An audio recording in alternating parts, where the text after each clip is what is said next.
Hi guys, Sami Isaacson here. Hope everybody's doing okay. This is not a weekly rage fix per se. However, this is a fix in a sense, as I won't be able to give one on Thursday or Friday due to Rosh Hashana. Just wanted to share with you a few words on Rosh Hashana, what Rosh Hashana is all about, our new year, how we celebrate it. As you all know, it's certainly much more different than how the nations of the world celebrate their new year. We're not standing outside at 11:59 with 50 seconds counting down from 10 in order to then go off and party and get drunk. It's a serious day for us. And our lives hang in the balance. And the Gemara actually asks a question which is I'd like to share with you. That question is, why is it that on Rosh Hashana we do not say Hallel? Hallel is a prayer of praise to Hashem, and on all the holidays we say it, but we do not say it on Rosh Hashana, we do not say it on Yom Kippur. We do say it though on festive holidays in general. To which the Gemara asks, why don't we say it on Rosh Hashana? Rosh Hashana is a happy holiday. We wear our finest. Even on Yom Kippur, we also wear our finest. But Rosh Hashanah, we wear our nice clothes.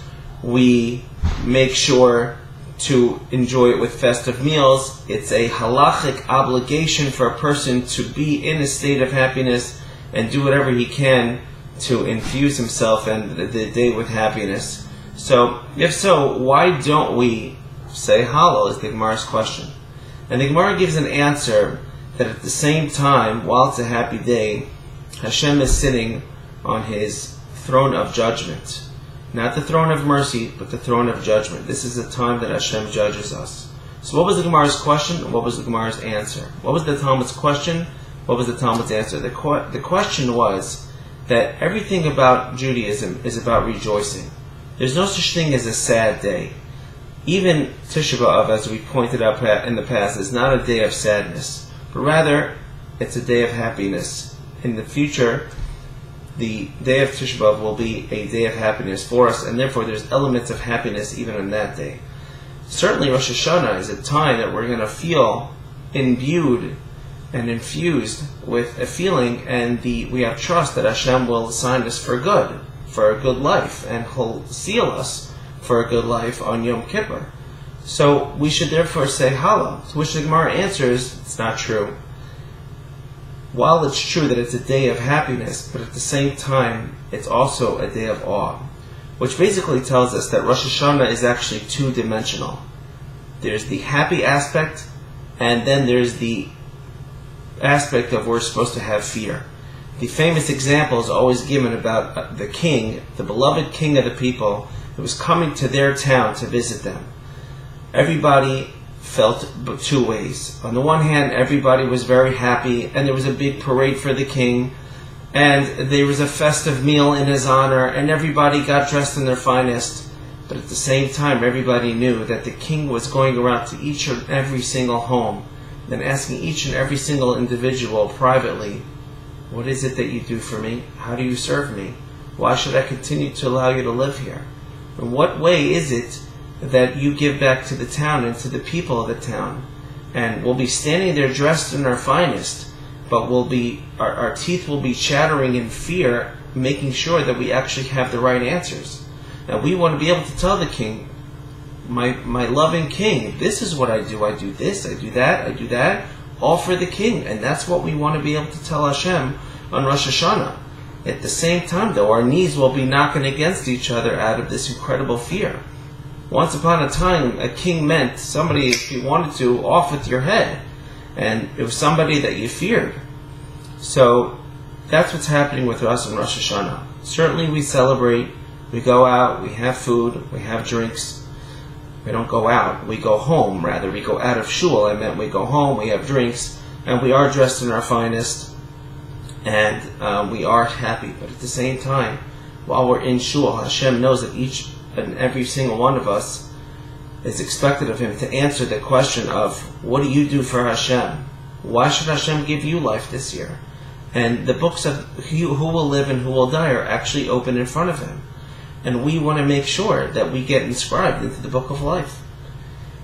So why is it then that most of us don't really have this fear on Rosh Hashanah? And I mean myself. What is lacking in us that we're not fully grasping the awesomeness of this day? And I believe the answer could be two things. First of all, thankfully, we live in a country that does not lack. Most of us can find a job. It may not be the highest paying job, but thankfully most of us can find jobs, which means food, which means shelter, and most people, especially if they're part of a community, nobody's really going hungry. There's always places to eat. There's always leftover food that are being donated. Thankfully, we live without we're not lacking. America today has more food than ever. And that's a great blessing. But at the same time, it comes with a cost. The cost is that we stop reaching out to Hashem. Once upon a time, people used to be so thankful when it would rain. The farmers used to dance out in the fields because rain meant that they were actually going to be able to have food.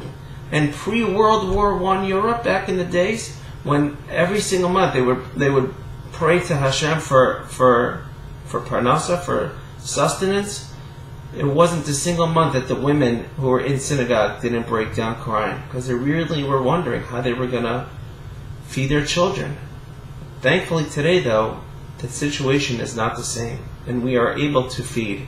But because of that, though, we've become desensitized towards food, and we've become desensitized in general towards other things. Our life expectancy is longer, our health is better, our care is better, and our doctors are better, and thankfully most of us are in good health. And that connection that we've established with Hashem, calling out to Him, has kind of been severed.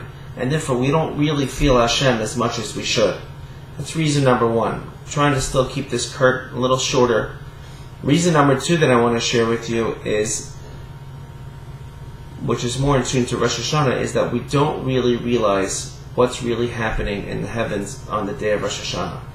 Every single person is being judged. Every person, every creation, all the people that come to this world are being judged. All of us are guests in Hashem's world and Hashem's house, and He looks at every single one of us, macroly and microly. On a global scale, which nations will thrive, which nations won't thrive, which nations will go to war, which nations will have peace, which nations will have a great economy, which nations won't. All that is being decided on Rosh Hashanah. Which nations will have tornadoes, which nations will have typhoons and earthquakes and tsunamis, and which nations and which countries will live in peace and they'll have tranquility. Which people will be healthy, which people won't be healthy. Who will die, who will not, who will live, how will people die, how will people live. That is all decided on Rosh Hashanah. And then individually, every single thing every aspect about our life is actually judged. Up there is when it happens. And a lot of times we come into Rosh Hashanah and we think, what can I do to make sure that Hashem inscribes me for a good life? Meaning, let me look ahead to my future, and hopefully Hashem will inscribe me. But one of the ways one of the things that we should do, that is upon us to do, is actually think, what happened last year? I happened to have met this person, who then happened to have met somebody else, and I was able to get a job. This happened to me, and that worked out, or God forbid this happened and this didn't work out. Or I met this person, then they passed away. All those things that happened last year were decided last year on Rosh Hashanah. And that is what has to hit home. And when we realize that that's what happens to us, it allows us to beseech Hashem that things should only happen good to us. I have a friend of mine who was driving up to Toronto, and it started snowing lightly, and then eventually it got incredibly heavy. So heavy that they weren't able to see anything in front of them. And they couldn't even pull over to the side on the shoulder because they couldn't even see where that was. But my friend looked up, and before he knew it, this tractor trailer, 18-wheeler, had jackknifed and was coming straight to them. Their lives, of course, flashed before their eyes. He and his wife were screaming at the top of their lungs, and miraculously, their car started spinning once, twice, 3 times, and instead of going that way into the truck, it veered off to the right and slammed into a snow embankment. Thankfully, it was just snow. It wasn't that much of an impact. But you can imagine what they felt as they just sat there in awe and shock, terribly scared about the ordeal that they just barely passed. And as they were trying to calm down and shaking, my friend looks to the back.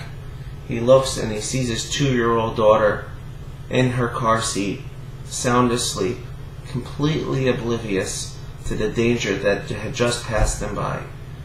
That's who most of us are on a Rosh Hashana.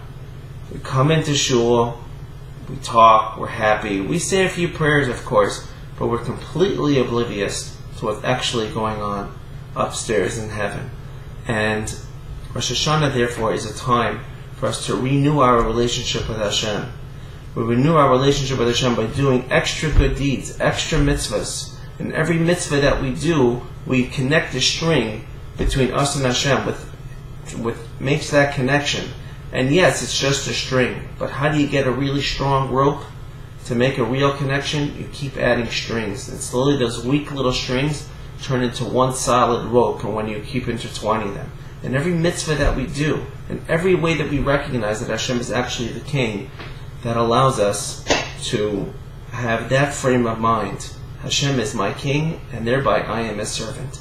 And that is the work, the avoda of Rosh Hashana, to make Hashem more real in our mind, to make what's going on in the heavens, in the spiritual realms, real, and that how it affects us. And if we get that frame of mind, then that will give us the tools to be able to go into Yom Kippur and now be able to beg forgiveness from a being, from a Hashem, from a God that loves us, which is now more real to us, and makes our Yom Kippur even more real as well. Just want to wish you all that Hashem should inscribe you all into the book of life and seal you into the book of life. And like we always say here, as I heard from my good friend Shlomo Farki, we don't just want life that blood should be coursing through our veins and be the walking dead.